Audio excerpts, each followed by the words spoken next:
Are you ready to rumble? I haven't been this excited about a hockey match since 1980 when the United States defeated the Soviet Union at the Winter Olympics. This is America's best soccer, best rugby, best hockey team in 45 years, I think. Not that I know anything about hockey. So this is how I got to know American sports. So I moved to the United States in May of 1977. I didn't know anyone, and it's still kind of my default. I just hole up in a library. I mean, now the library is on my computer. So I just holed up in the library, and I started with reading books about World War II, and then I needed something a little spicier. I was 11 years of age, so I started reading books about Weimar Germany, and then I wanted something that was a little easier than reading books, and my dad recommended the Christian Science Monitor. He said that was the most fair news publication. So I started reading the Christian Science Monitor, but I needed something else. It just wasn't providing me what I needed. So I started reading through all the back issues of Reader's Digest. And I love the tales of survival, and I love their abridged books, particularly their abridged books about World War II.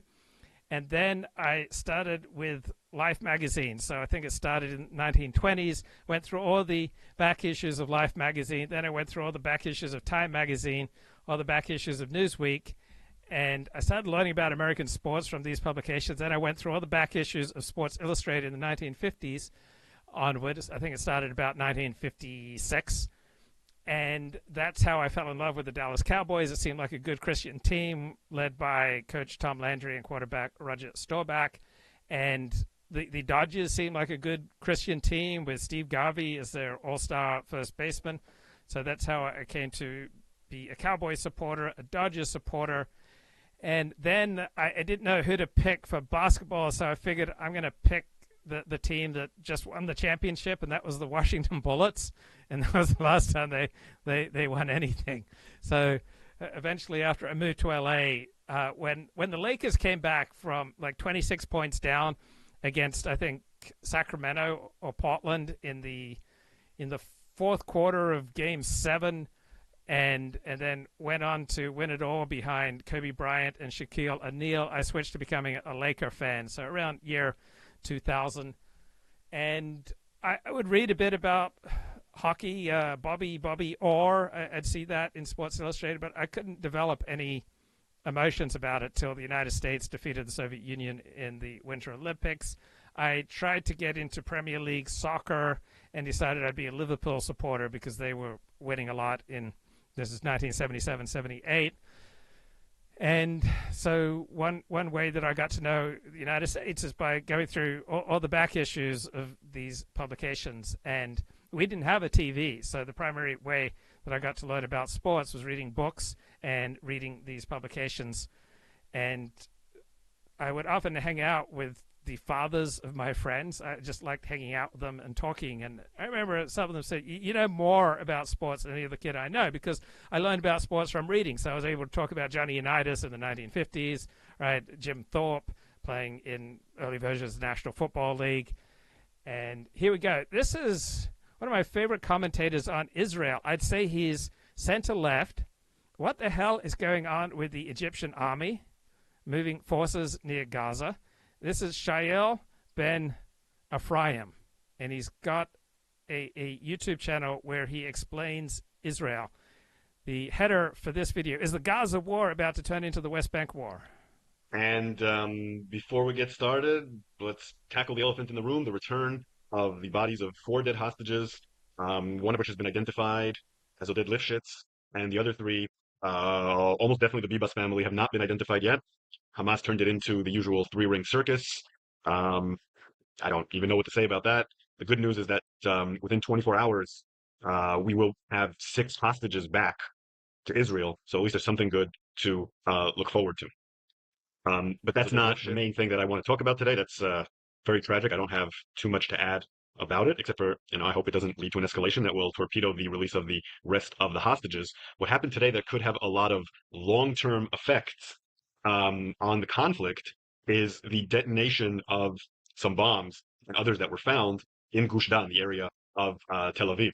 So the Tel Aviv district police chief, Chaim Sargarov, said that 5 identical explosive devices were either detonated or disabled this evening. They were scheduled to go off on Friday morning, which is, as anyone who's ever traveled in Israeli public transport knows, the busiest time because that's when soldiers are coming back for the weekend and so on and so forth. People going to spend Shabbat with their families, etc. So there's a lot more movement during that time. And traditionally, that's been a time that Hamas has tried to blow up buses. Now, each one of these devices had 5 kilograms of explosives in them. And the fact that they had 5 kilograms and that they're identical has some strong implications. First, 5 kilograms is similar to the kinds of explosives that killed a lot of people in the Second Intifada. Some of them were more, some of them were less. But for example, I looked up the amount of explosives that were in different attacks. 5 kilograms was like the number 20 bus line that blew up in Jerusalem in 2002 and killed 11 people. So it's that kind of charge, the kind that would kill a lot of people in a bus. And the attempt was to make 5 of these, probably knowing 1 or 2 would fail, but hoping to get several of these. The fact that they're identical is very important, is because it shows industrial capacity. The Shabak, Shin Bet, has been warning for quite a while that Hamas is developing the capability to mass-produce explosives, kind of an assembly line thing, like they were able to in the Second Intifada, and like they've been unable to in the interceding years. So it looks like between 2007, say, and 2021 or 2, Hamas didn't have these capabilities at all. A lot of that is because Israel and the PA were preventing that. Some of it is because people were deterred and not a lot of people were joining Hamas and so on and so forth. But now that's changed. We'll talk about why that's changed, but it's changed, and there's no going back, or hard to imagine going back. It seems that now that this has happened, more attacks like this will happen. Hopefully, luck will hold out again. It will be.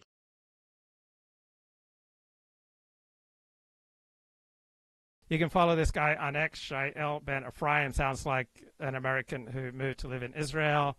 He tweets, "I want peace, but what exactly are Israelis supposed to do when faced with this pure evil from Hamas?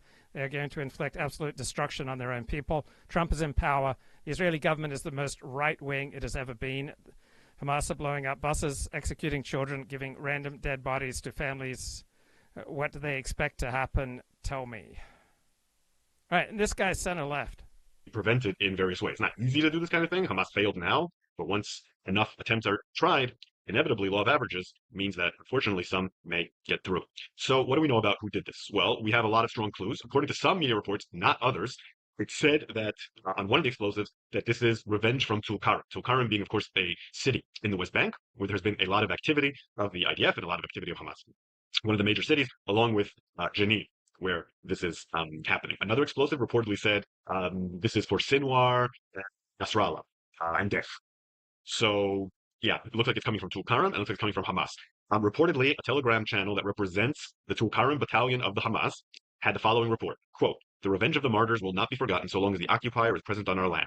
This is a jihad of either victory or martyrdom," end quote. So what we're talking about here is a kind of declaration of intifada from the West Bank. I would argue that Israel's been involved in a second intifada since 2023, well before the October 7th massacre. I think if you look back, maybe late 2022 to be more precise. If you look back, there was an escalation in the West Bank at that point. If you look back, Hamas and Gaza was preparing for its attack starting from that point. That was a real turning point in the conflict. What we're seeing now is just more and more development of that intifada. I don't see this as the beginning of one. I think it might signal the shift of front. So I just consistently get value from this guy's analysis. He has all sorts of information that I don't have. He seems very sensible, and it's not like he aligns with me on politics, so this is just going to make me feel good, right? He brings value. From Gaza to the West Bank, which is a nightmare scenario for Israel. And it also explains why Hamas might be willing to go to a ceasefire and focus on another front.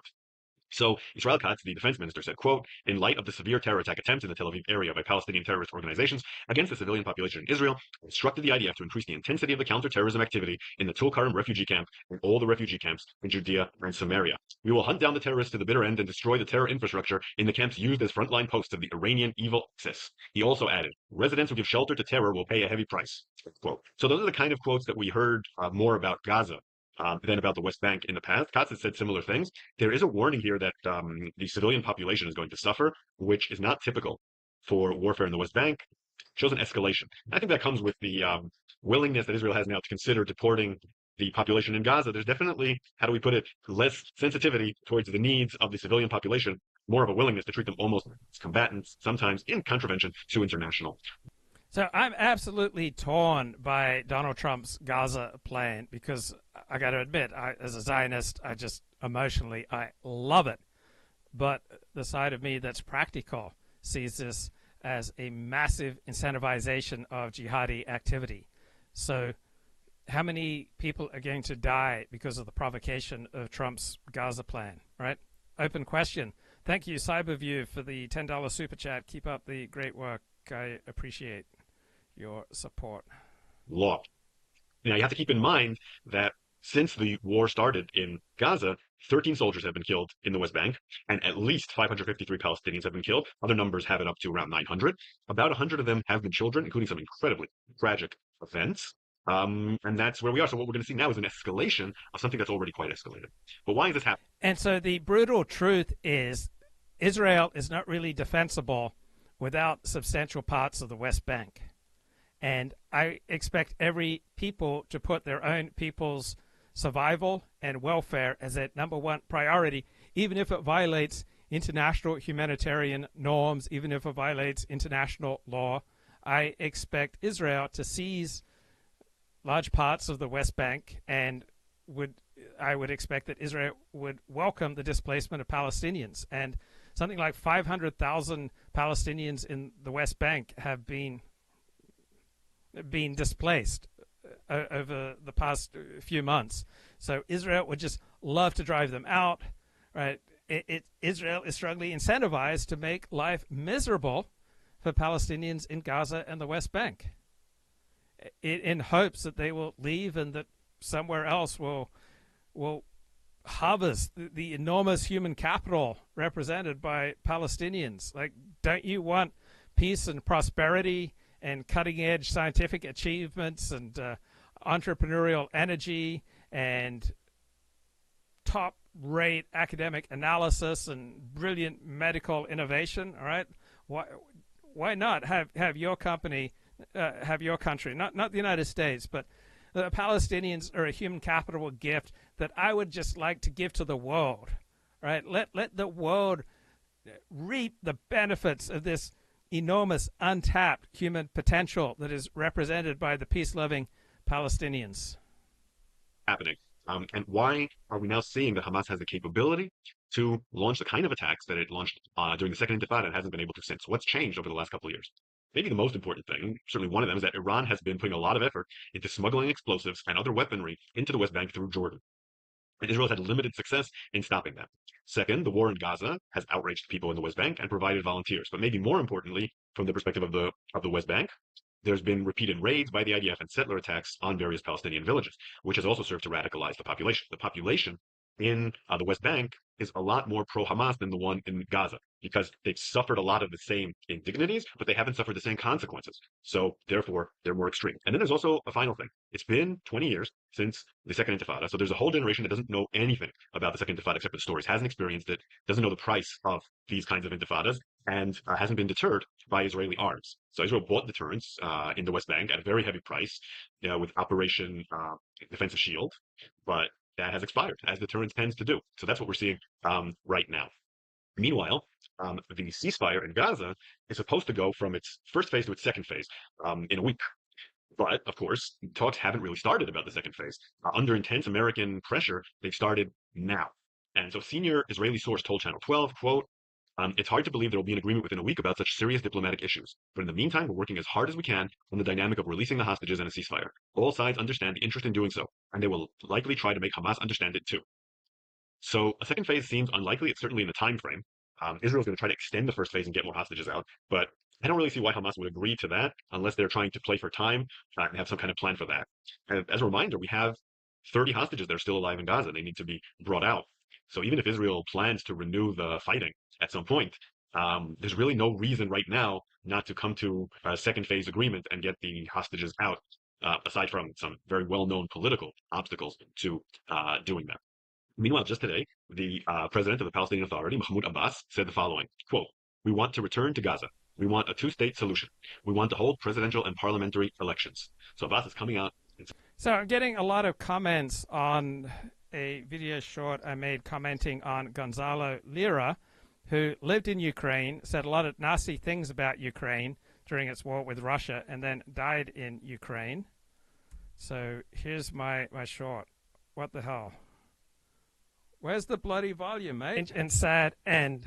Yes, and he was Lira, Coach Red Pill, has died in a Ukrainian detention center. A strange and sad end. Yes, and he was delusional that he could live in Ukraine and trash the Ukrainian efforts to resist the Russian invasion. So people tend to create their own misery. I have been the biggest source of my own misery, my own insensitivity to other people, my own lack of recognition of how my words and how my behavior is affecting other people has led to my social exclusion, has led to girlfriends breaking up with me, has led to the loss of economic and social and romantic connections, has led to the loss of jobs and income. Me, just being incredibly self-centered and not thinking about other people, right, has led to a life of frequent humiliation. Gonzalo Lira, Coach Red Pill, has died in a Ukrainian. Okay, let's go to the comments, right? He died telling the truth, right? So is Coach Red Pill is he a hero? Is he a hero? Right? He died telling the truth. You disparage him this way. It confirms how big of a piece of excrement you are. It shows how little you care about genuine journalism. And my thoughtful reply, I humbly submit that it is usually a bad idea to die for truth. I love Gonzalo just as much as the next guy, but what the F was he thinking about when he was in Ukraine and reporting when the war was just breaking out? What the hell was he hoping to accomplish? Someone so intelligent, he sure made stupid decisions. I love him for that. He always did the right thing. But his ego is what took him out in the end. It sucks. It's unfortunate. Kill your ego before it kills you. He shouldn't have been so unhinged. He left a wife and children behind. What was he thinking? Yes, exactly. Okay, Samuel says to me, your life is disappointing for you, and that's on you. Don't defecate on others' graves to feel better about yourself. Gonzalo died with honor. You live with shame. You are not the same. Hypocrite beach you are. He died for truth. I humbly submit it is usually a bad idea to die for truth. Why blame the victim then? Open your mouth about the Nazi Azov in Ukraine, about the dictator green T-shirt forbidding opposition. Do your job without judging honest journalists. So was Coach Red Pill an honest journalist? What unique insights did he provide, right? So what information did Coach Red Pill, this shining light of journalism, provide that was not available elsewhere? What startling insights did he provide that were worth risking his life and leaving his children without a father and his wife without a husband? What exactly was the quality of the work that he produced, right? There is a time and a place where your own interests should be secondary to the cause. Theodor Herzl, the founder of modern Zionism, right? He destroyed his family. He destroyed all his close relations. The effect of his Zionist crusade just destroyed the quality of his connections with other people, right? It was just terrible for his family. But you can make the argument that what he helped initiate, right, modern Zionism, that was worth the cost. Now, did what Coach Red Pill produce out of Ukraine, was it worth the cost of his life? Count me as skeptical. So there is a time and a place to sacrifice yourself, to risk your own well-being. But in general, bad idea to risk your life to live stream about how the country that you are living in is a piece of crap when they are fighting for their survival against some much bigger opponents such as Russia.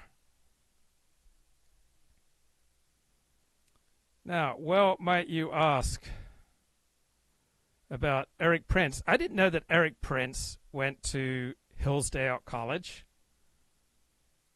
And I love his comment here about U.S. strategy. So all those known locations are going to get erased in the opening moments of a conflict. What the PLA, what the Chinese Communist Party can't compute for is national will. And if you think about the American colonists in 1775, you had 30% that were pro-crown loyalists, 40% in the middle that didn't really care, they're just trying to survive, and 30% that were pro-liberty. 10% of the 30%, or 3%, actually took up arms against, at that point, the most powerful military in the world. And they won. And so because there was will, they knew the terrain, they could figure out the basic means to defend themselves, and they ended up buying or smuggling in arms from abroad to get their job done. In the case of Taiwan, the PLA, if they're going to move on them, they're going to put a big embargo. They're going to literally surround the country and try to lock it down. But if China's going to move, they have to go quickly. They have to have this end quickly because China imports about 90% of their hydrocarbons and a significant amount of their food. And it's a very trade-based economy. So they can't go with a multi-year campaign like Russia has against a chunk of Ukraine. They have to move quickly. And so what they can't calculate for, if you take 3% of the Taiwanese population, I think it's like 720,000 people. That's a lot. Their military is largely very weak, very, let's say a lot of soy boys. Not all, but enough. But if you have people that can step out of their homes and gather weapons from a fire station, police stations. Wait, are we allowed to call the Taiwanese military a bunch of soy boys? Is that a violation of YouTube's terms of service? I mean, is soy really, really so bad? I mean, it sounds like he's casting aspersions. What happened to the radical love and inclusion, peace and understanding that has become the ethos of this platform tonight? Waters prime time tonight. But let me ask you, is there anybody like our tiger? Trump celebrates Black History Month his way. We are in the presence of the greatest president of all time. He has packed 8 years of transformative action in just 1 month. No one in this country has ever seen anything like it. 1 month down, 4 years to go. Or 8. Should I run again? You tell me. There's your controversy right there. I would analogize this to a smash and grab robbery. And doing as much destruction as you can quickly is to your advantage. Doge steals the left's dignity. You know who complained the loudest? The fraudsters. Plus, this is what democracy looks like. Want to be on TV? Please do not speak to this person.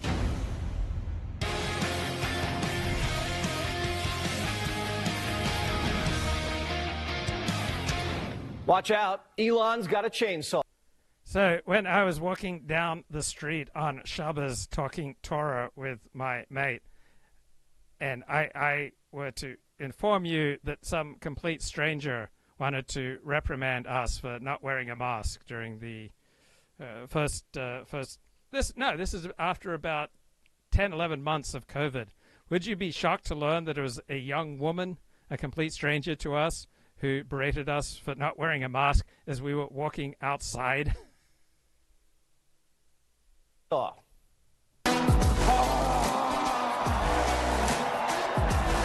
This is the chainsaw for bureaucracy. Chainsaw!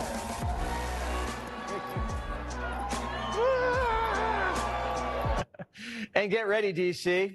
You're next in line behind Canada. I think that we should govern District of Columbia. It's so important, the D.C. situation. I think that we should run it strong, run it with law and order, make it absolutely flawlessly beautiful. And I think we should take over Washington, D.C., make it safe. D.C. got their first mayor in 1975. Before that, Congress controlled the Capitol. Now Trump wants it, which would make him the first mayor president ever. Unless Stephen Miller wants to be the Duke of Washington. Musk's satisfied with merely being tech support, and if Musk fails, so does America. You know, I grew up in South Africa, but my morality was informed by America. I read comic books, you know, I played Dungeons and Dragons, and I watched American TV shows, and it seemed like America cared about being the good guys, you know, about doing the right thing. And that's actually pretty unusual, by the way. And so I was like, yeah, you know, you want to be this good, you want to be on the side of good, you want to care about what's right. Elon and the Brainiacs, sounds like a band, have been given unfettered access to the government's back office. Doge is in God mode, and there isn't anywhere they won't go. We do want to look. I mean, we hope everything's fine with Fort Knox, but we're going to go to Fort Knox, the fabled Fort Knox, to make sure the gold is there. Where would the gold have gone? If the gold isn't there, we're going to be very upset. And Big Balls is going to Ukraine. It's also time to find out what happened with all the money, because he made the statement that half of it he doesn't know where it is, or something like that. And I'd like to find out all the money that we've been sending to Ukraine, where is it? Doge is sniffing around Ukraine, Fort Knox, the IRS, the Pentagon. I think it's pretty obvious now why they wanted Trump dead or in jail. And the CIA is on the clock for releasing files on JFK, RFK, and MLK. So get ready for some March Madness. Stacey Abrams is about to get doged. Right after she lost her last election, she started a climate group with a bunch of other people. You know, if you're a Democrat, gotta have a climate charity. Well, it started out with just $100. Couldn't raise a penny. Then Biden comes in and voila, they donate $2 billion to this brand new group. What does Stacey Abrams know about the climate? She's an erotic thriller writer who lives outside of Atlanta. Has Stacey Abrams ever even gone hiking? I don't know. She just doesn't strike me as a nature enthusiast. Did Stacey Abrams plant any trees with the money? Did she pick up any litter? Well, we can't find any evidence that this group did anything for the climate. Trump's guys are trying to claw back the cash, but that is a lot of money. And this is how the game works. Democrats launch 501c3s. Their friends in D.C. send them our money, and then they hire their cousins, pay all themselves fat salaries, and use the money to travel first class, of course, to climate summits and pay Al Gore to speak at their events. Everywhere you look in Washington are deals like this. Waste is pretty much everywhere. People ask, like, how can you find waste in D.C.? I'm like, look, it's like being in a room, and this target, the wall, the roofs, and the floor are all targets. So it's like, you're going to close your eyes and go shoot in any direction. You can't miss, you know? Elon's showing up with a chainsaw, and he's holding D.C. hostage to get your money back. And Trump loves the idea. Elon Musk is proposing potentially giving money to Americans based on what Doge is finding. Do you have any thoughts on that? I love it. A 20% dividend, so to speak, for the money that we're saving by going after the waste and fraud and abuse and all of the other things that are happening. I think it's a great idea. How much money do you think Americans... Could be a lot. I mean, if it's 20%, we'd give back a lot of money to the taxpayer. And also would give an incentive for the taxpayer to go out and report things to us where we can save money. Democrats are saying, not so fast. That's not your money. That's our money. President Trump says he likes the idea of giving some of the savings from Doge back to Americans as kind of a dividend. Would you support that? No, we are not in the business of giving out money. And honestly, I don't know what $5,000 will do for you if you are unable to find a job, because I am telling people we are headed towards a recession. The Democrats saying $5,000 won't do anything for you are the same ones who said your house just burned down in Maui. Oh, here's $750. Crockett used to love checks. Crap for them daggone stimmy checks. That is my message. Right. Because again, I just explained to you the co-equal branches of government. Right. It was Nancy Pelosi who was running the House at the time, not Bag of Mike, but Nancy. It was Sister Nancy. Right. You need to thank Nancy. We had to print money to send out those checks. With the Doge stimmy, we don't have to. It's a rebate check. They took it from you, and you're getting it back. People in North Carolina, the Pacific Palisades, Maui, they could use a check right about now. Even the bureaucrats who were laid off could use the rebate. But this little senator, not so young Sheldon, says giving Americans back their own money is a crime. I would analogize this to a smash and grab robbery. And speed is to your advantage when you're the smash and grab robber. And doing as much destruction as you can quickly is to your advantage when you're the smash and grab robber. Now they care about smash and grabs. Shelley Shell did the smash and grab himself. He taxed you, said he was going to build roads and bridges here, and then just gave Juan a sex change in Guatemala. We didn't vote for sex changes in Guatemala. Joe Biden never campaigned on that. Congress sent COVID money to a school in California. They said, screw hand sanitizers and new laptops. They spent $400 grand renting out a Major League Baseball stadium for graduation. For social distancing, maybe, I don't know. There it is, Angel Stadium. These people don't care how hard you work to make that money. They'll just waste it like that. No respect. People ask me, what's the most surprising thing that you've encountered when you go to D.C., when you're in D.C.? And I said, well, the most surprising thing is the scale of the expenditures and actually how easy it is to, when you add caring and competence where it was absent before, you can actually save billions of dollars, sometimes in an hour. They really lack empathy for the average taxpayer who's working hard, paying taxes, and then they say, oh, $1 million doesn't matter. I'm like, I think it matters a lot. The only thing Primetime's discovered where we said, okay, well, you know what? This probably had an impact, these DOGE cuts so far. So far, there were longer lines to get into a few national parks. And the locksmith got laid off at Yosemite, and someone got locked in the bathroom. So it took them a while to get out. How do you get locked in the bathroom? Never mind. Americans are getting laid off all the time in the private sector. Mass layoffs. The Washington Post just laid off 4% of its workforce. Are fired writers being interviewed on 60 Minutes? No. Southwest Airlines just laid off 15% of its workforce. And that's like the one airline that hasn't crashed. What's the difference? Well, the left thinks government workers are more important than workers in the private sector. They believe government workers do more for the country, and the country couldn't survive without them. So this is a test, all right? If DOGE kills America, I was wrong, and I'll admit it. But if next year America's still here, the left owes me an apology. We'll just add it to the list. Their new hoax is that now Musk is a Putin puppet. People like sometimes like to end this war. Say like, I'm a bought asset of Putin. Yeah. I'm like, he can't afford me. I think you're worth more than Russia. Think about it. You can't buy the richest man in the world. So Donald Trump does not turn away supporters. And if you want to see changes in society, you don't want to be turning away people who can be supporters. You don't want to be needlessly making enemies.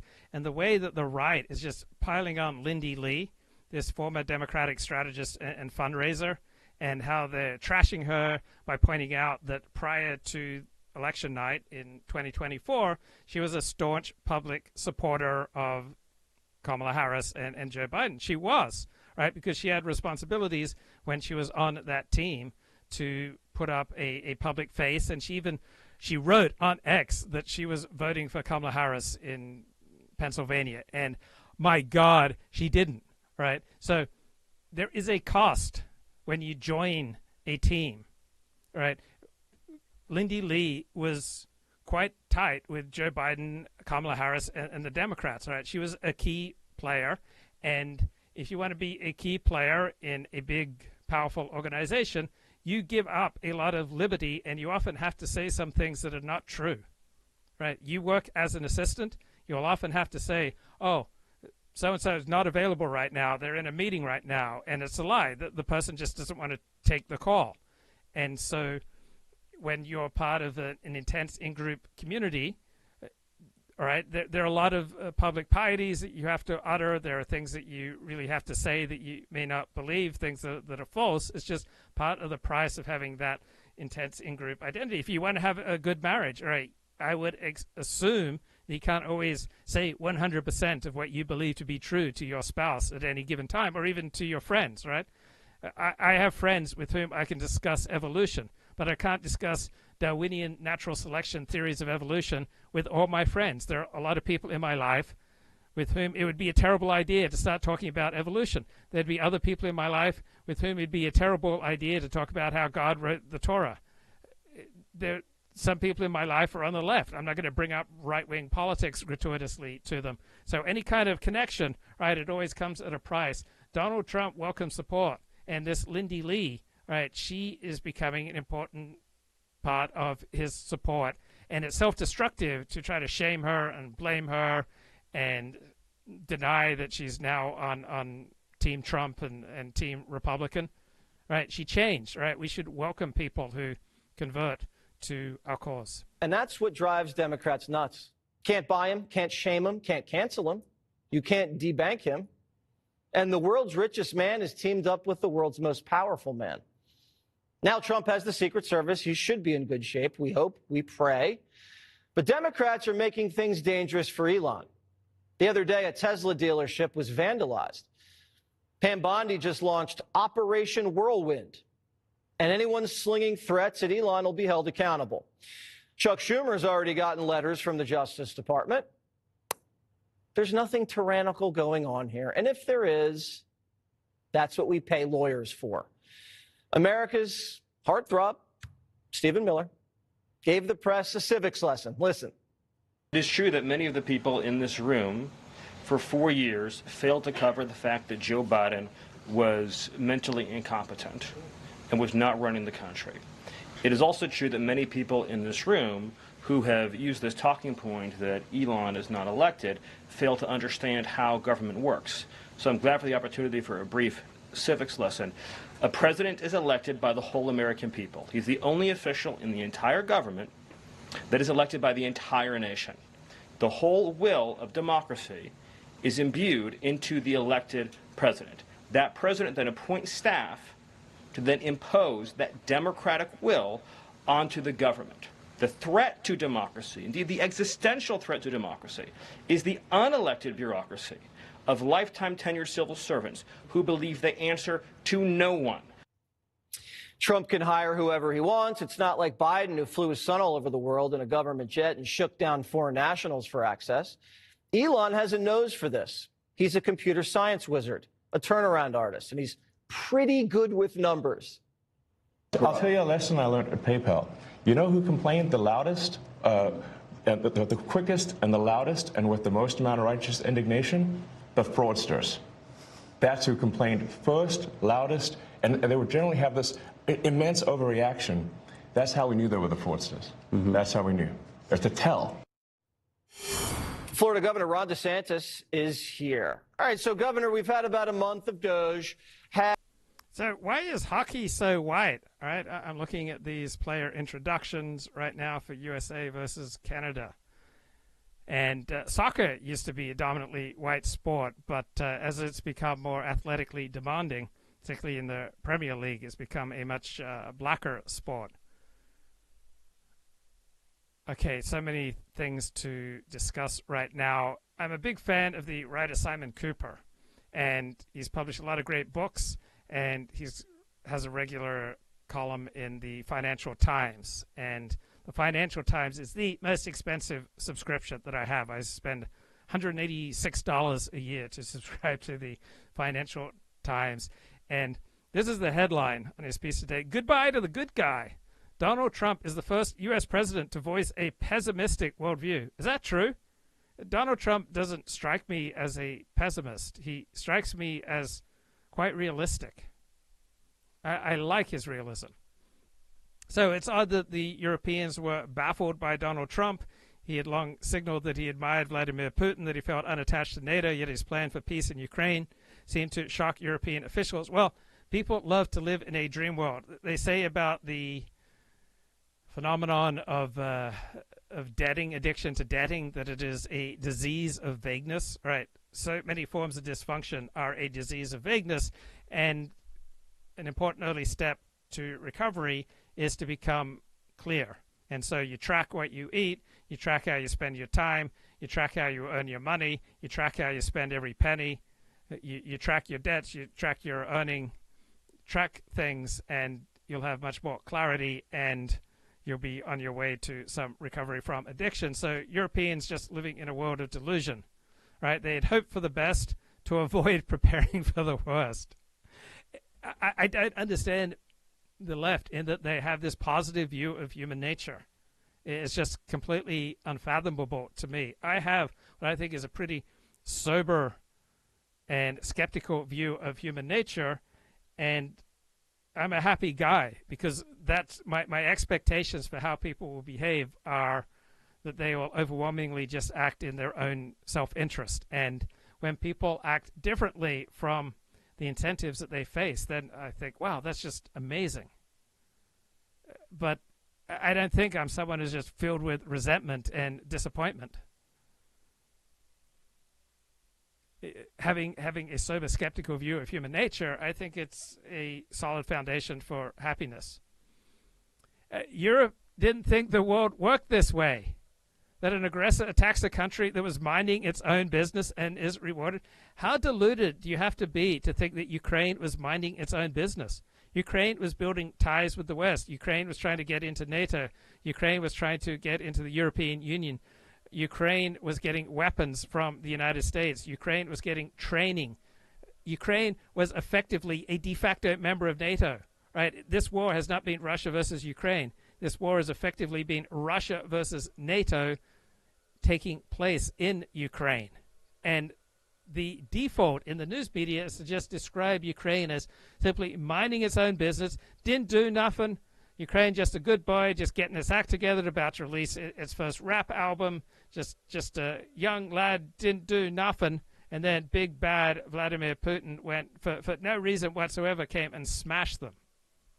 It's like Camp David peace accords portrayed as some monumental step forward in Middle East peace, when, as a friend told me and disillusioned me in 1979, we're simply bribing Egypt and Jordan not to go to war with Israel. Okay, back to Simon Cooper. Westerners don't expect the bad guys to win. Why on earth would you not expect the bad guys to win? We were raised to believe in progress. Right? That just strikes me as incredibly naive.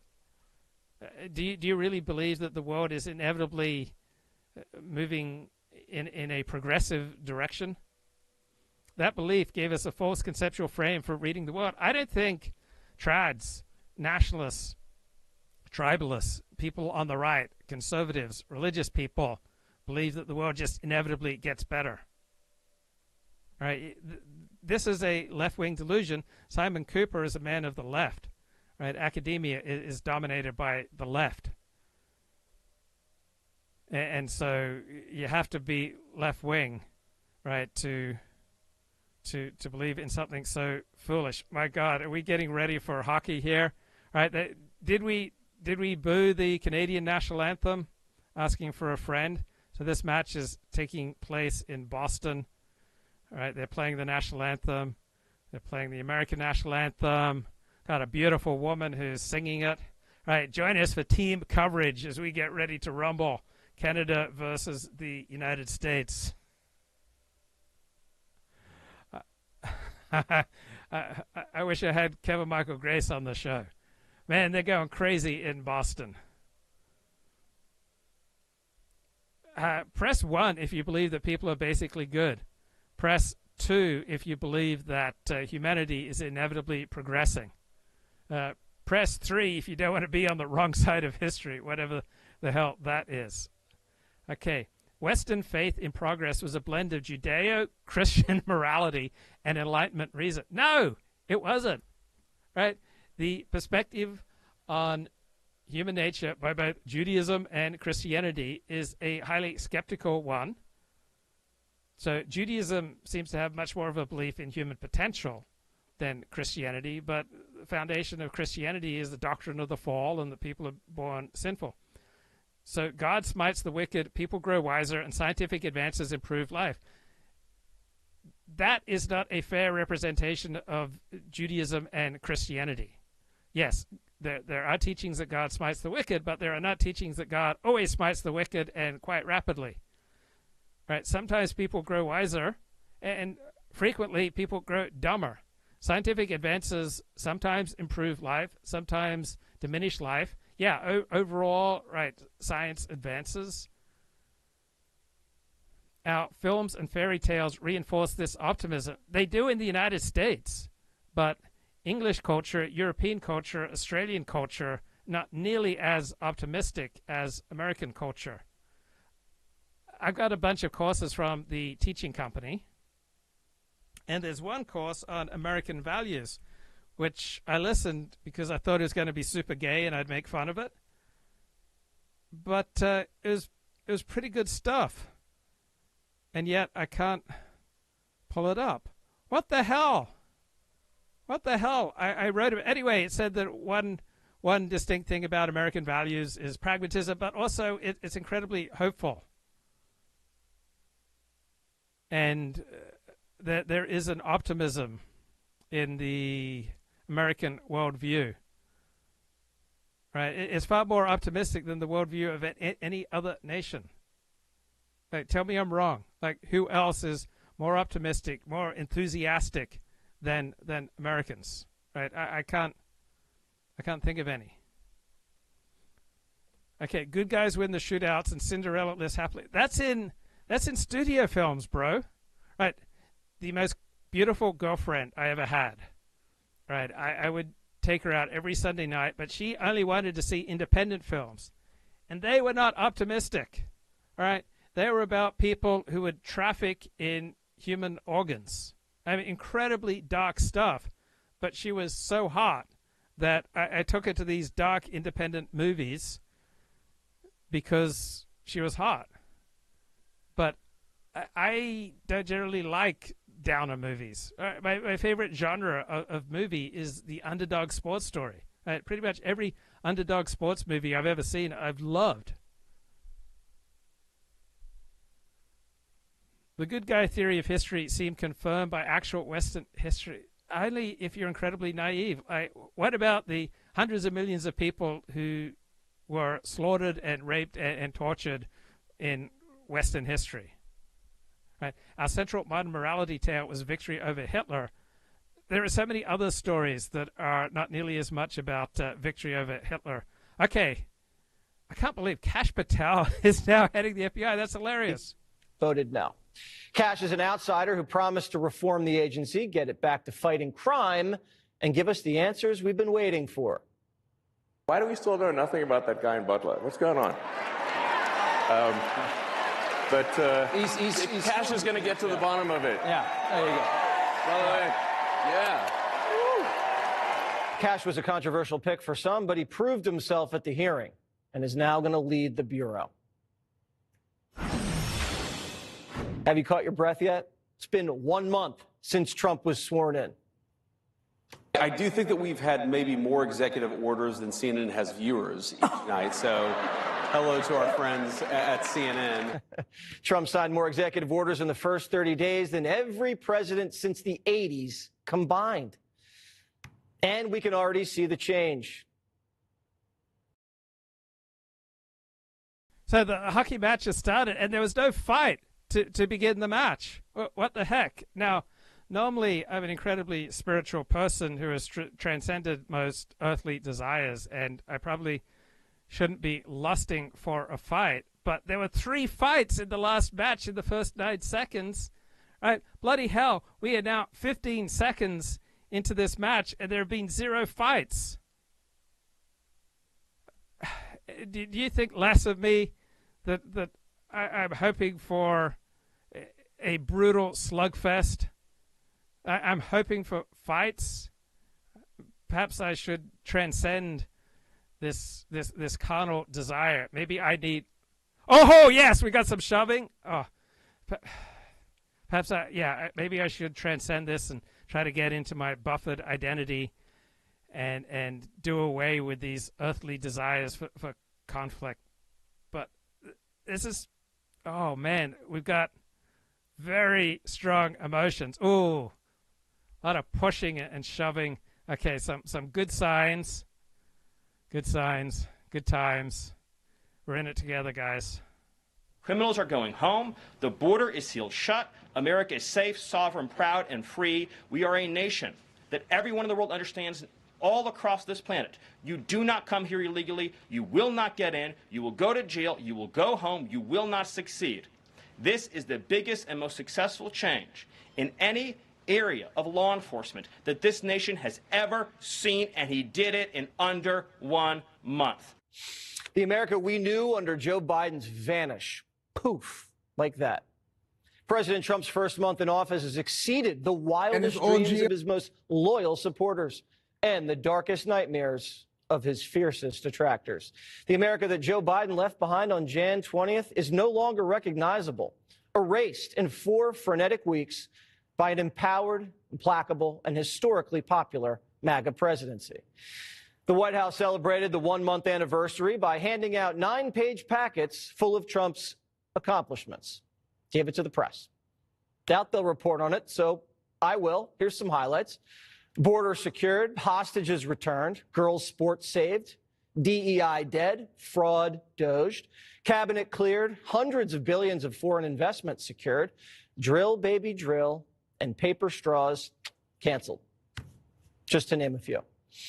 The president also honored Black History Month today with a very special guest. Is there anybody like our tiger? How are you? He's a great. Would you? I can't believe people are saying I'm no Don Cherry. All right, you don't think that I'm just the greatest hockey analyst ever? Okay, I don't know much about hockey. I don't normally watch it. I paid attention when the Los Angeles team won the Stanley Cup a few years ago. I don't know anything, but it just seems like such a visceral thrill right now. I'm getting on the hockey train. All right, but who on earth believes in the good guy theory of history? And who on earth believes that the good guy theory of history has been confirmed by actual Western history? All right, that just strikes me as incredibly naive. All right, I mean, I love Simon Cooper, but it's weird. All right, Napoleon supposedly said, to understand the man, you have to know what was happening in the world when he was 20. So when I was 20, it was 1986. So the Republicans lost the U.S. Senate. Ronald Reagan's second term was a bit of a disappointment. Oh, I interviewed U.S. Senator Alan Cranston. I interviewed that chick on The Price is Right who just posed in Playboy back in 1986. I interviewed Michael, the longtime Los Angeles County supervisor who was running for the Republican nomination, eventually lost to Ed Schau, who beat out Bruce Hershenson. So I interviewed some bigwigs. I was going to Sierra Community College. I was covering San Francisco 49er games. It was it the 80? Yeah, this was the last time that Tom Landry coached a team in the playoffs, and they got thrashed something like 20-0 by the Los Angeles Rams in the wild card round. And oh yeah, the December of 1986 time I interviewed Tom Landry. Well, interviewed meaning I stood in the hallway as other journalists were asking him about Skip Bayless, and Tom was saying, "Well, I haven't spoken to Skip Bayless since 1982." Then I went in and stuck my microphone into the face of Randy West was the porn star. Who is the Cowboys defensive lineman named Randy? Interior defensive lineman. Interviewed a bunch of Cowboys. I was shocked their defensive backfield was like smaller than I was. Okay, so Simon Cooper says, when I was 20, a global progressive moment left me with an enduring cognitive bias towards optimism. It wasn't the global progressive moment. It's that you grew up in a left-wing environment, and you, I assume, would have some genetic predispositions towards the left. That's why you have these illusions about human nature. So in the fall of 1989, Eastern European communism fell and Nelson Mandela walked out of jail. I don't know how you'd get from there to thinking that human nature is basically good, or that freedom had triumphed, right? You could argue freedom had triumphed in this situation or that situation, but how on earth would you think that freedom's just going to triumph in every situation? Freedom triumphs because people want freedom. It's a law of history. So incredibly naive, my mind boggles. The label progressive denotes belief in progress. Okay, this is a left-wing delusion. Oh, Barack Obama believed, like Martin Luther King, the arc of the moral universe is long, but it bends towards justice. Who on earth could believe something so silly. His election-winning slogan was, "Yes, we can." Didn't he also have the slogan, "Hope and Change"? Like, hope and change in the freest, most prosperous, most powerful nation in the world. And Barack Obama runs on a slogan of hope and change. Just Randy White, yes. He was the Cowboys' defensive end who finally retired when Jimmy Johnson came to town and started coaching up the Cowboys in a more serious manner.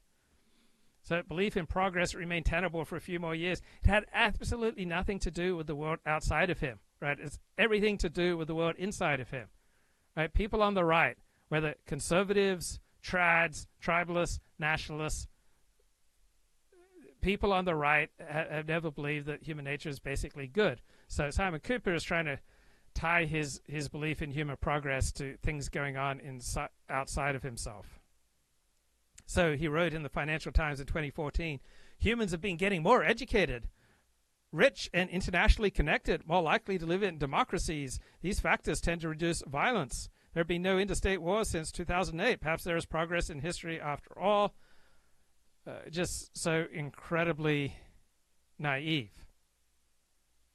Now, in other parts of the world, a more pessimistic view prevails. Yeah, everywhere outside of the United States, a more pessimistic view on life prevails.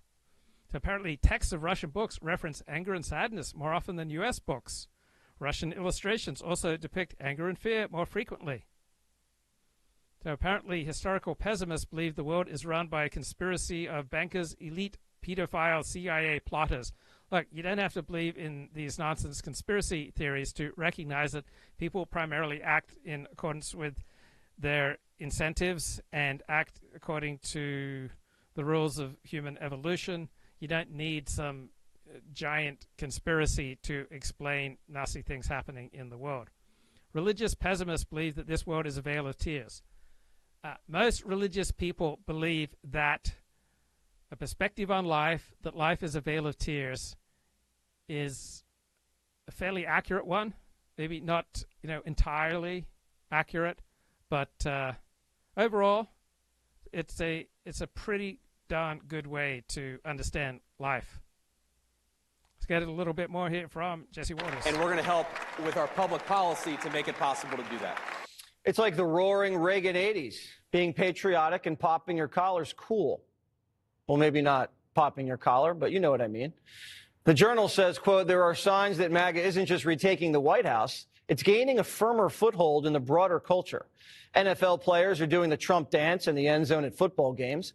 Mainstream entertainers agreed to perform at events celebrating Donald Trump's inauguration.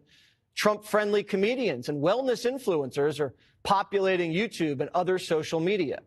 Democrats, on the other hand, not doing so hot. Just 21% of voters approve of Democrats in Congress. That's an all-time low.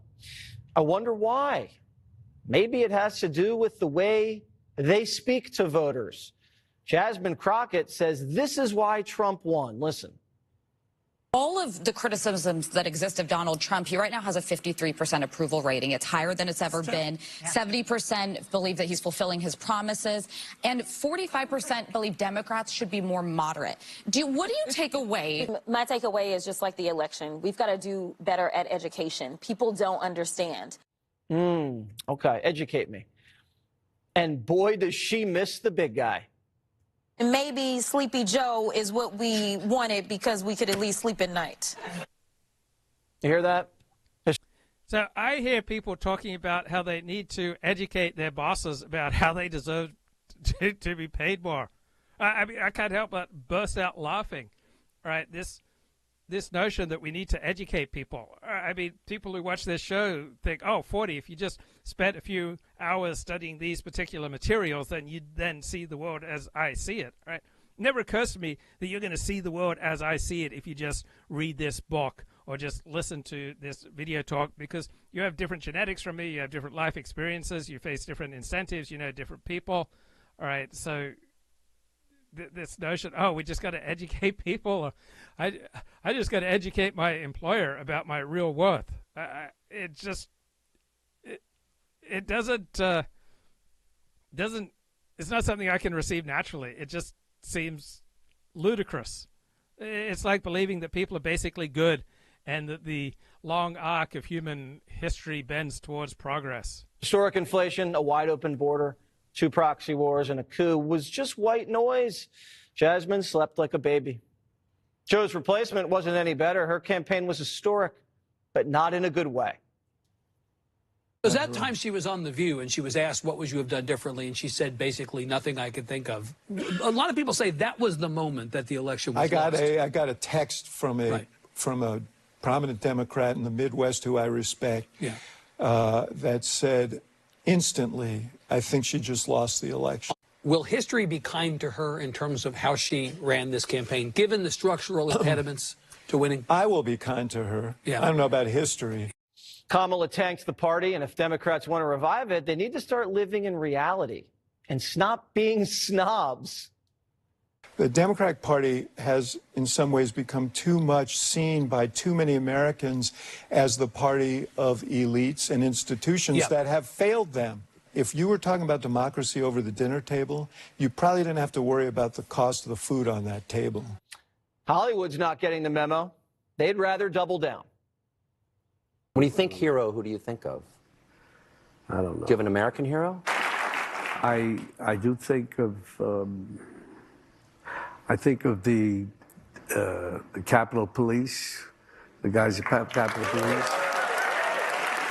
Can you imagine being Capitol Police now and watching those people march in past you who want to deny that you served them that day? Yep.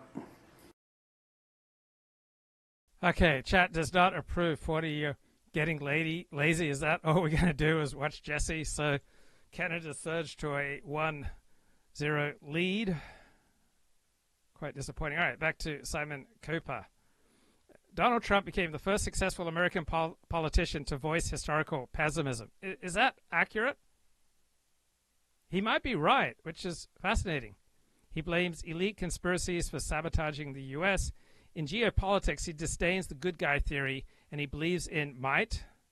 Russia is stronger than Ukraine, and all else follows from that. Well, I just think Trump's pretty realistic, and I like having a realistic president. All right, there's a time and a place for fantasies. I have been known to indulge in self-important or warped or dark fantasies, but I don't really want our nation's foreign policy based on fantasies. You could watch Jesse yourself if you just got into your neighbor's cable box. Okay. I am a very lazy person, am I not? 1 or 2 people have remarked on that. So Simon Cooper says, I'm belatedly warming up to historical pessimism. And he argues that tech has worsened our lives. We now average 7 hours a day online alone, increasingly atomized, stripped of privacy, absorbing nonsense. That's not my experience, right? I think tech has improved our lives. Processed foods fuel global obesity. Nuclear proliferation may worsen. The technology of burning carbon has caused untreated planetary cancer. Being raised on Russian children's stories might have helped us grasp all this. Well, I think, how about being raised on the Bible? Right, being raised in any kind of traditional community, you wouldn't be so naive as to think that people are basically good. It just seems ludicrous. Right. Axios. Trump's MAGA month transforms America. President Trump's first month in office has exceeded the wildest dreams of his most loyal supporters. Yep. President Trump's first month in office has exceeded my wildest dreams. It has exceeded the darkest nightmares of his fiercest detractors. Okay. The America that Joe Biden left behind is no longer recognizable, erased in 4 frenetic weeks by an empowered, implacable, and historically popular MAGA presidency. Whenever I hear the word empowered, I reach for my pistol. Whenever I hear about our democratic way of life, I reach for my pistol because I think someone's going to rob me. Whenever I hear about our common values, I reach for my pistol. 40, don't get stuck trying to extract every cent out of your TV, YouTube subscription. Bloody hell. Still 1-0 Canada. Okay. I mean, when you hear the word empowered, what do you feel? I mean, do you reach for your didgeridoo? It just gives me the creeps when people talk about empowerment and our democratic way of life. It just gives me the creeps, or our common values. Ugh. It's just so gay, it's got AIDS. Like Trump 1.0, the fire hose of news and norm-busting behavior is the defining feature of this administration. Okay. Unlike Trump 1.0, the chaos is calculated and explicitly designed to institutionalize MAGA, paralyze the president's enemies, and permanently break the Washington establishment. Yes, yes, yes. Amen. Trump's first month has been dominated by his war on the federal bureaucracy and his various efforts to prod, probe, and blow through the limits of presidential power. I think this is fantastic. The White House early attempt to freeze federal funding set the stage for a massive legal fight over Congress's power of the purse. Look, President Trump has created, a big cultural discussion, which is important, and it's not just the executive orders in and of themselves. What's more important is the national conversation going on around them. Elon Musk and his Doge allies are slashing and burning their way through government agencies. Yeah, I think that's great. And if we could get a 20% rebate, fantastic. The rapid dismantling of U.S. aids and the government-wide assault on DEI have sent clear signals any programs misaligned with Trump's MAGA will be on the chopping block. I think it's great. Overturn affirmative action. Department of Education could be next. Yes, please. At the Justice Department, the purging of career prosecutors and FBI agents has punctured any veneer of independence.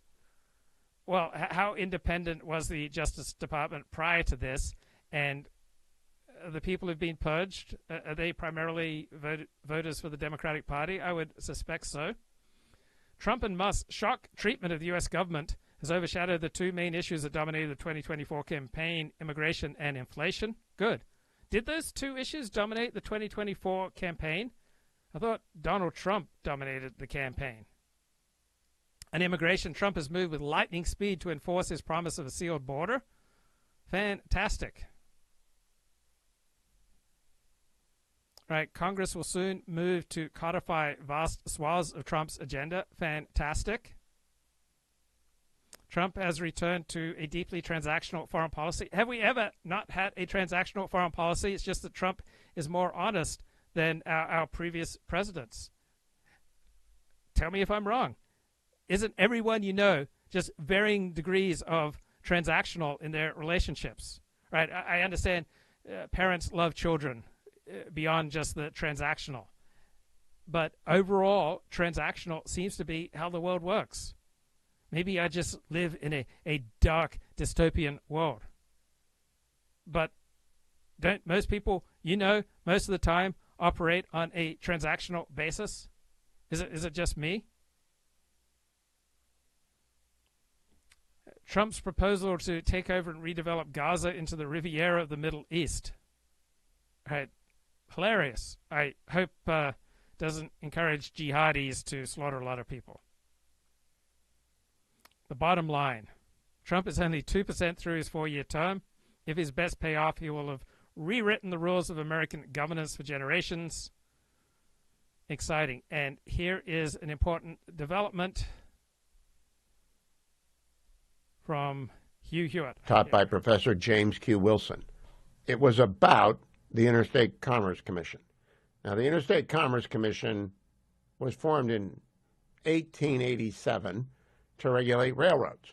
It no longer exists. It's been folded into the Department of Transportation, but it was an independent agency, meaning it did not take direction from the president, and therefore it was a forerunner, a precursor of what would become an explosion. I think there are more than 50 now. I was just making a list during the break. There's the Federal Deposit Insurance Corporation. There's the Administrative Conference of the United States. There's the Merit Systems Protection Board. There is the Tennessee Valley Authority, the Federal Trade Commission, Consumer Product Safety Commission, Federal Election Commission. It goes on and on and on. And they're not provided for in the Constitution. Article 1 of the Constitution says, here's the legislative authority vested in Congress. Here's what they can do. Article 1, Section 8, 18 different clauses, including a necessary and proper clause at the end, which is a catch-all. Justice Scalia called it the last refuge for whenever Congress wants to do something that is ultra vires, outside of its powers. They invoke the necessary and proper clause. But they have a bunch of powers. Congress can do a bunch of things. Then Article 2, there's one executive branch, and the president runs it. And then Article 3 is the judiciary. And then the rest of the articles deal with discrete issues. But 1, 2, and 3, legislative, executive, judicial. There is no section for independent agencies. But Congress invented them, beginning in 1887, as a means of sort of delegating their power. And they're quasi-legislative, they're quasi-judicial, they're quasi-executive. They're an amalgam of all three branches of government. Well, what James Q. Wilson, who was a fabulous professor, he was born in Colorado. He began his teaching career at Harvard in, I think, 1961, and he kept at it until he went to UCLA in, I think, the 80s, and then he went to Pepperdine, and then he went back to BC. He died in 2012. But he was a fabulous lecturer and a brilliant man. His book, The Moral Sense, was basically his attempt to grapple with the idea of where does conscience come from. Okay, there's something more important than whether or not you like Hugh Hewitt, and that is the quality of what he's saying. So whether or not you like Hugh, he is saying something incredibly important here. He was a fabulous lecturer as well. He made the Interstate Commerce Commission interesting, and it isn't. It's railroads, railroad rates. And why did the ICC come into business? But he made it interesting. And I've taught administrative law. I teach constitutional law now for 27 years. I have to deal with this peculiar world of independent agencies, which are not provided for in the Constitution. Well, Donald Trump, my guess is, at the prodding of Russ Vought, who is the director of the Office of Management and Budget, and a very smart guy, has issued this executive order, which says all executive departments and agencies, including so-called independent agencies, shall submit for review all proposed and final significant regulatory actions to the Office of Information and Regulatory Affairs, OIRA, it's well known, at the Executive Office of the President. It's part of OMB. It does say it applies to the Federal Election Commission, but it does not apply to the Federal Reserve System or the Open Market Committee. To carve that out. It then goes on to say, and this is going to cause heartburn at all the independent agencies, Section 6, Paragraph B, the heads of independent regulatory agencies shall establish a position of White House liaison in their respective agencies. Such position shall be at grade 15 of the general schedule and shall be placed in Schedule C of the accepted service. That means they want a landing zone. They want a place where they can drop in a senior level political appointee, and grade 15 is not senior executive service, but it's pretty high. They'll be able to get some serious people to do this. And they want to drop one in at every independent agency. And the reason is transparent.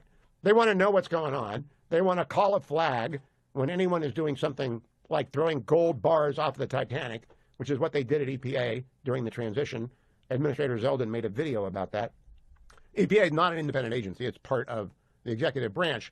But there are political people, politicized people, ideological people who will do everything they can to resist the appropriate and direct directions of the president and or his designees, either out of the White House, Executive Office of the President, or as a cabinet secretary.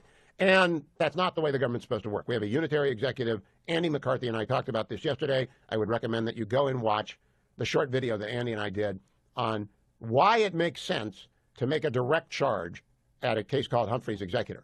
Humphrey's Executor stands for the proposition that independent agencies, those which Congress has set up, governed by an individual or a board with a set term, who is not to be removed, either the individual or the board, except for cause, in fact, raise significant constitutional problems, which have gone unaddressed for almost 90 years.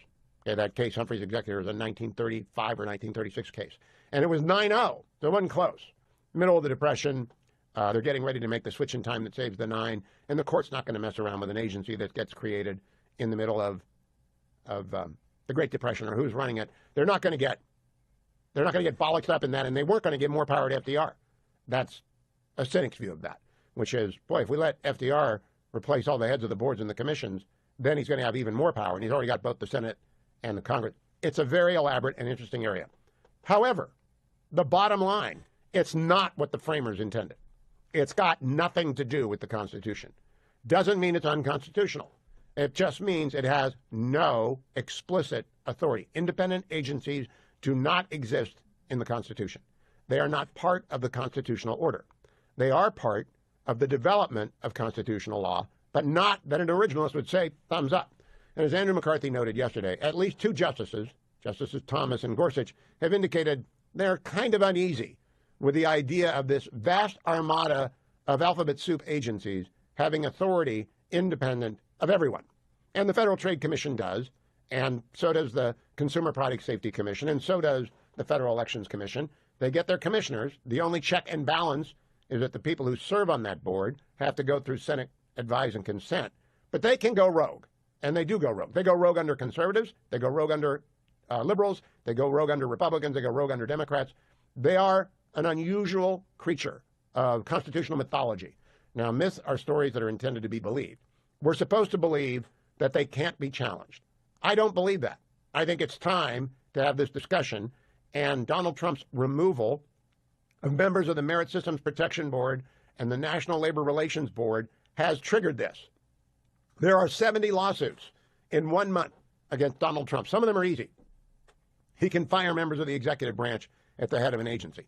Do you realize if he doesn't like the way any one of his appointees is acting, Attorney General Bondi, who's doing a good job, 2 weeks, who knows? It seems like it. Robert F. Kennedy Jr., Tulsi Gabbard, John Ratcliffe, it doesn't matter who, Marco Rubio. The president says, you're fired, they're fired. And there isn't any debate about that.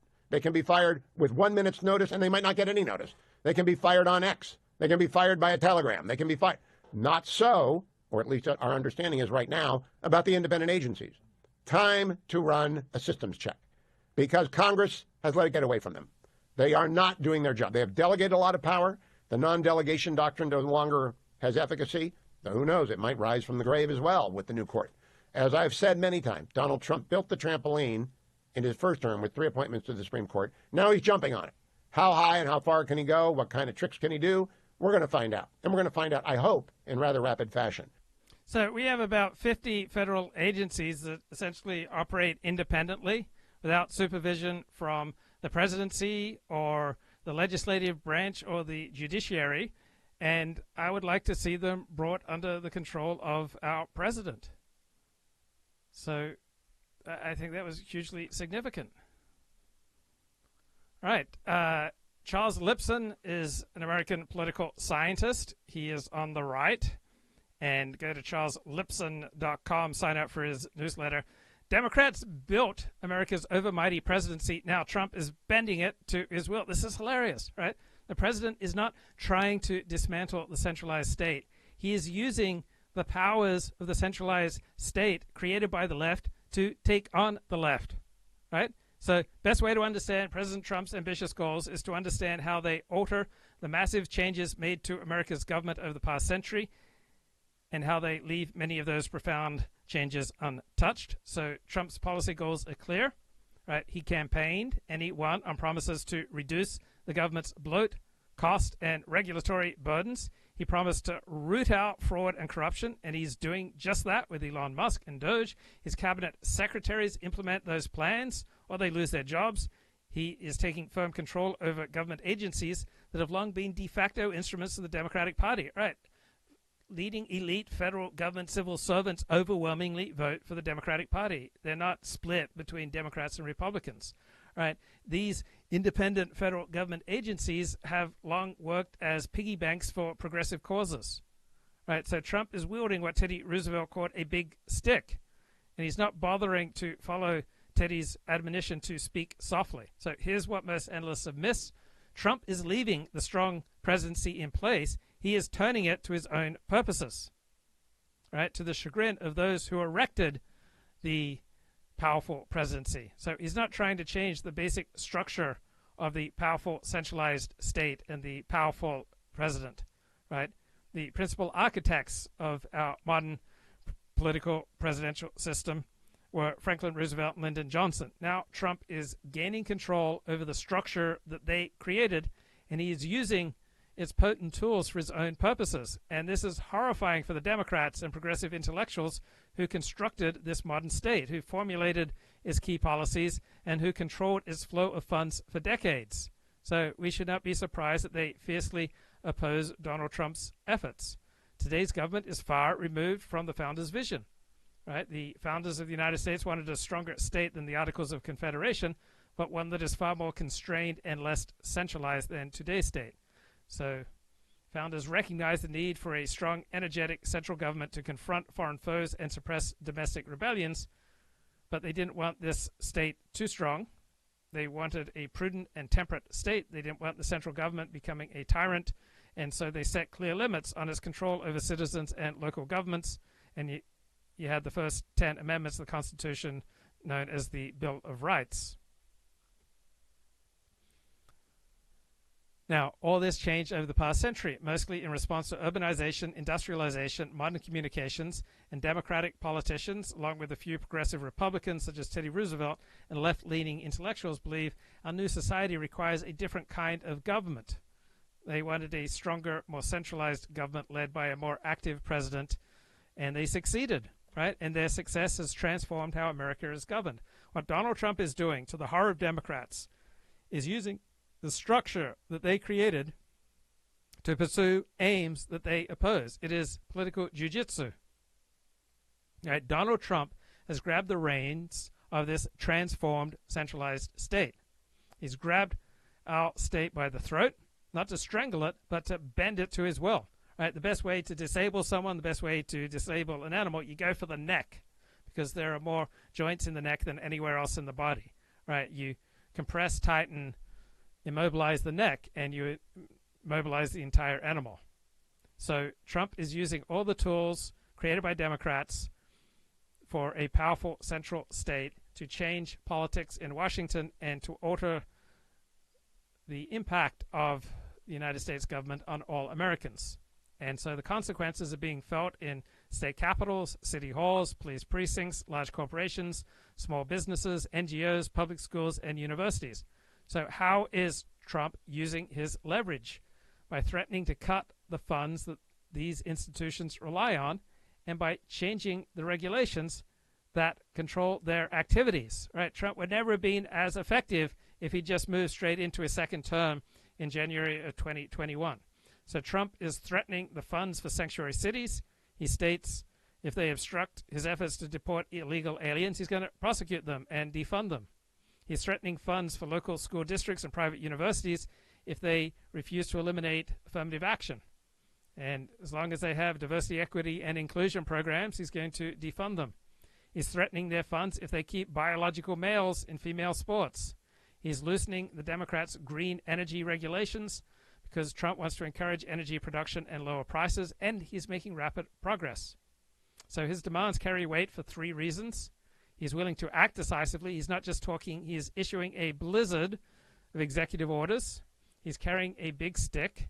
And the sheer scale of his presidential authority, the sheer scale of federal expenditures, the sheer scale of tangled webs of regulations, right, gives him enormous control over the American federal government and local governments, right? So he is able to incentivize cities, states, and private organizations to act differently. Right? So many NGOs depend on funding from Washington that they should be called GSOs, government-supported organizations. So we had all these progressive changes on U.S. government over the past century. Primarily, the cumulative effect has been to weaken local control over essential government functions such as schools, to eviscerate the building blocks of civil society, such as independent, voluntary, self-funded organizations, make them vulnerable to civil rights legislation, litigation, so that men have fewer and fewer spaces where they can simply hang out with other men, and compel all the building blocks of civil society and of local government to have to build their own bureaucracies to ensure compliance with complex federal regulations, including with regard to civil rights. So you have all these once independent private institutions like Beth Israel hospitals, Catholic Charities, MIT, right? They're all effectively now partnerships with the federal government. The federal government supplies their financial lifeblood, but with that money comes a mountain of regulation, so you have to hire a bunch of bureaucrats who tend to vote for the left. So Trump is not dismantling Social Security, Medicare, and Medicaid. And he is not lessening the dependence of local governments and private institutions on federal funding. He is accepting the most important changes in American governance over the past century. And he is using these tools for goals that Democrats never expected and that Democrats adamantly oppose. So Trump is succeeding is quite different from his first term, where Beltway insiders took Donald Trump to the cleaners. Right? In his first term, he couldn't control the bureaucracies, couldn't even control his White House staff. He was instead by repeated efforts to impeach him, and Democrats worked closely with their allies in the federal bureaucracy, including at the FBI and the CIA. This time is different. Trump is no longer a newcomer. He's learned from his past mistakes. He spent his years in exile planning how he will install his loyal team across the government and gain control over federal agencies. These actions are all within his presidential powers. He has no intention of scaling back these enormous powers. He is using them to defund and dismantle the left's cherished programs. So Democrats look like they've been hit by tasers. They stand flailing and screaming in front of the federal agencies that they built, that they populated, that they funded, and that they controlled. They built these agencies. They created these powerful fiscal and regulatory tools. Now they see them slipping out of friendly hands and into Trump's hands. And my God, is it glorious? Yes, absolutely glorious. Now, well, might you ask, what is economist Gregory Clark doing these days? What does he have to say about social mobility, migration, and assortative mating? Here he is talking to economist Tyler Cowen. Want to take these other dimensions of freedom of expression or social neighborhood that people were in. Again, there's no evidence that has in any sense improved now, right? I mean, people are just as divided in terms of the types of groups that they meet with as they would be 500 years ago. And so I really want to stick with this idea that in a society like England, we have not in any way improved rates of social mobility in the last 300 years. But that's focusing solely on relative rankings. So if I visit Liverpool and I look at Paul McCartney's home, I know that's an extreme case. But in Liverpool, living standards are just much higher than they were earlier. People have many more sources of freedom. It's true that where they fit into the deciles or other relative rankings, maybe that hasn't changed much. But why is that the relative concept of social mobility? That's what I don't get. Well, it's absolutely the case that we're now 15 times better off than we were in 1800. But it's still, I think, a very important feature of society, and one that, people are obsessed with. I'm not obsessed with it. but it turns out most people are, right? And so I don't think they are in America. Right. I think they're obsessed with the absolute living standards they enjoy, whether those... Okay, great news. The United States has now tied Canada. It's 1-1 at the end of the first period. Go up or not, and not so much about how the person in Mississippi compares to Bill Gates. I think it's exactly what people are not obsessed with. Right. Well, it's legitimate to say, I see your question, and I think it's unimportant, right? But I still think it's a fascinating feature of societies, which is how are people between generations moving in relative position within societies. And the other thing I would say is that, that gain in material living standards is actually in some ways a lot less important than you might think. I mean, I've gone to, Dr. Johnson's house in London from the early 18th century. I'd be perfectly happy to move in and live in that house now. With no penicillin, no good dental care. Yes, I mean, there have been definite improvements in healthcare and other things. Electricity. Right. But I'd say, I mean, in some sense, you're just saying, okay, I want to concentrate on growth, right? And I think that that's the crucial element of society. And if all of that growth goes to 10% of the society and not to the rest of society, I wouldn't care about that, right? Whereas, as I say, it seems to me, just in common observation, that certainly in Britain, where I come from, that people do have this fascination with relative position in society, and that people are obsessed about who's going to the elite universities, who are the members of parliament, what are the backgrounds of these people. But isn't that the problem with Britain, right? It's an economy that is more or less falling productivity since the great financial crisis. It's far too stultified. It's too status conscious. And what we need to do is distract people from relative rankings and just get them thinking about the absolute size of the pie. Well, one of the reasons that I went to Denmark was because of the fantastic data that they have in the register data on people's social position in Denmark. And in this new book that I just completed the draft of, one of the things that's pointed out is social mobility rates in modern Denmark are no higher than in Britain. It's just... This I believe. It's not correct. Things like, why isn't the whole world developed, is that it just seemed impossible to actually make progress on that. Because once you just say, okay, it's some kind of cultural event, then what are you going to say after that, right? But this is where I worry you're a bit too much of an economist. If one insists on these very mono kinds of explanations, everything testable, measurable, then surely so many things in human history are hard to explain. But if we take a more humanities-based view, more pluralistic, even just ask Korean people themselves, they're full of explanations, and they'll often just say, well, we got our act together. It doesn't satisfy many economists, but maybe in some ways it is good enough. If we just have a broader sense, in economics, there's Ricardo, there's Marx, explanations are supposed to take a certain form. Maybe that's just our disease. Well, in having written on the history of the Indian industrialization, in 1999, I dragged my spouse and 3 children on a 5-month tour of India, seeking to try and just by being on the ground there to see if you could understand anything more about why this economy, which was still at that stage, lagging enormously behind. And I would actually, we traveled on train all the time, and we ended up talking to Indians. And it was interesting to ask people, why is India so poor? But it turns out that people have all kinds of answers, but they're easily testable as false. They would say, oh, it's the population. We have too many people, right? And we know now, of course, that actually is not going to make any difference, or it's the corrupt politicians, or it's the education system, stuff like that. And so the problem with, as I say, this kind of pluralistic, open humanities type explanation is it doesn't work. It's time to get on board with the scientific revolution.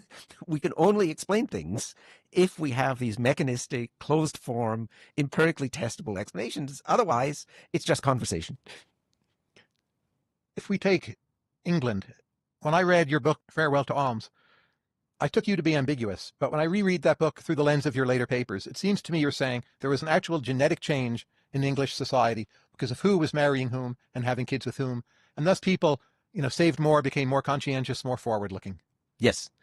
Now, if that was genetic rather than cultural, why is it today when I go to England, there's a lot I'm disappointed by when it comes to conscientiousness? I mean, really quite a bit compared to, say, the rest of Europe. And that, to me, suggests it was much more cultural than genetic. The genetic change was probably small, the cultural one huge, because it hasn't persisted. I mean, the differences in output per person in England compared to the rest of Europe are actually relatively minor. And if you look at other kinds of productions like scientific production, literary production, other things like that, there's no vast difference, right? But it's a slightly below average, mediocre performance, a bunch of stars in the South, star achievements. Right. But if it were this general trend through the population as a whole, North England should be highly... All right, Gregory Clark is much admired by Steve Saylor. He's written a bunch of books imitating Ernest Hemingway titles. But here's a little bit more from our man Charles Lipson, political scientist. Trump's presidency is an ink-blot test for America. Democrats see a dictator. Republicans see a strong leader fulfilling his promises. So Americans are being given a national ink-blot test about our politics. The answers tell us how a divided country sees the landscape and what they think of President Trump's bold efforts to reshape it. Right? When Trump's party looks at the ink blots, they see the Sistine Chapel. So it's hard to imagine two more starkly different interpretations of American politics today. So public approval for the Democratic Party has plummeted to historic lows. Trump is moving big and moving fast. The Democrats have catastrophic approval numbers. Trump has strong approval numbers.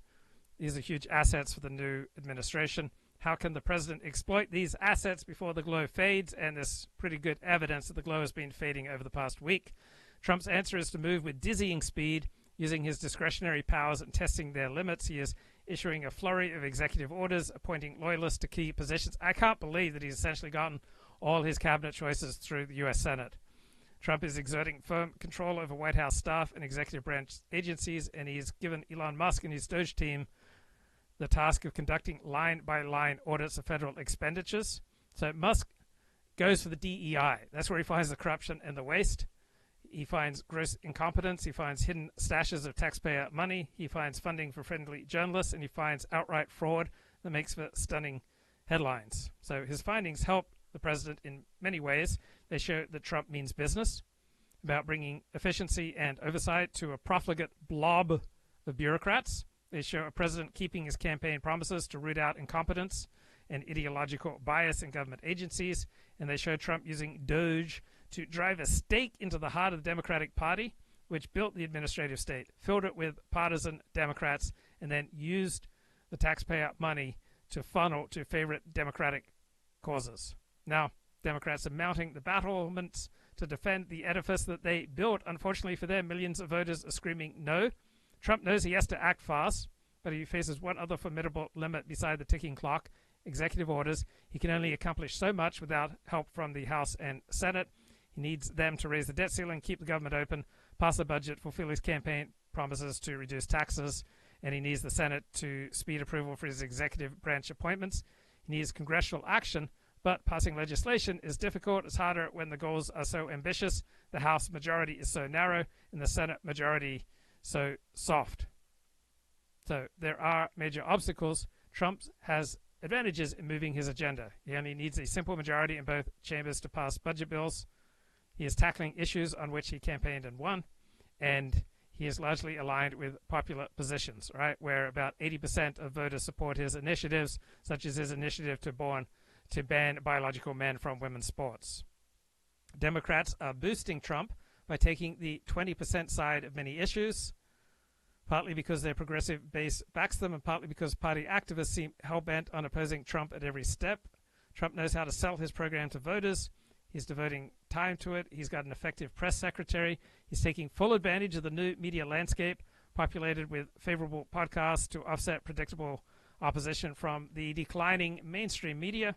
He has firm control over his administration, a dramatic difference from his first term, when he was undermined by opponents buried in the White House, staff in government bureaucracies, especially the FBI and the CIA. Trump has now complete control of the Republican Party. He can punish most opposition within it. He can threaten to back primary opponents. He has newfound energy following 4 years of a bumbling, inarticulate basement President Biden in his dotage. Donald Trump faces an opposition party without a leader or positive agenda.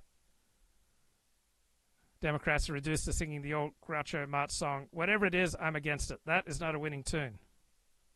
So Trump knows he must capitalize on his assets quickly if he is to succeed. He must deliver results voters can feel.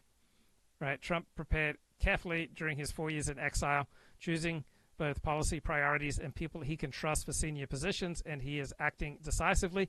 And Democrats are helping him with their crazy, incoherent responses. Right? The most reviled politicians standing in front of the most reviled government agencies, striking poses to the cameras. They yell, "Trump is a fascist.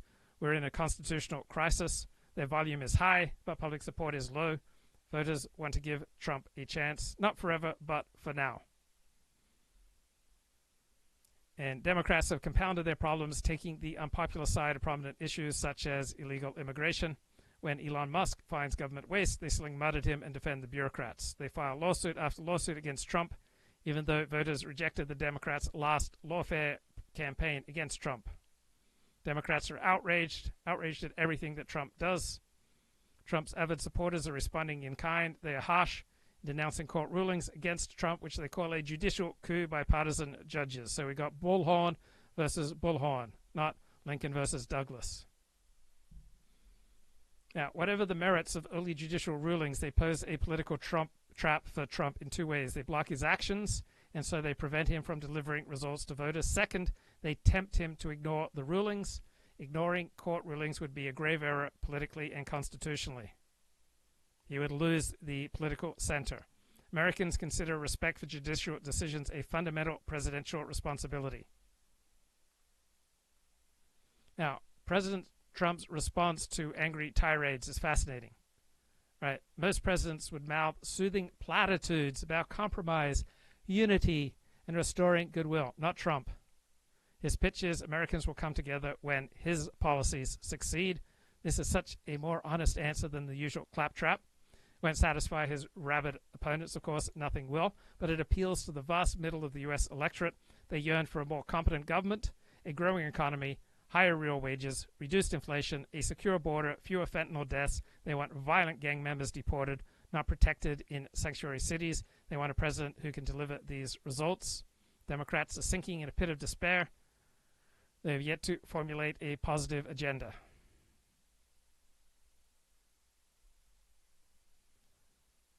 So, what the hell do we have here? My God, Sean Hannity is interviewing James Carville. $100 million for condoms for Hamas, because that's where all the savings are. I haven't seen Cute if answer, he can find but there's out tens enough and to give hundreds of every billions. American for all right, you went for 10 minutes. All right, okay. go ahead.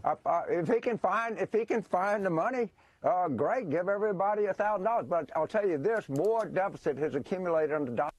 Okay, Greg Clark, great economist, important economist. Let's learn more from Greg Clark. In the register data on people's social position in Denmark.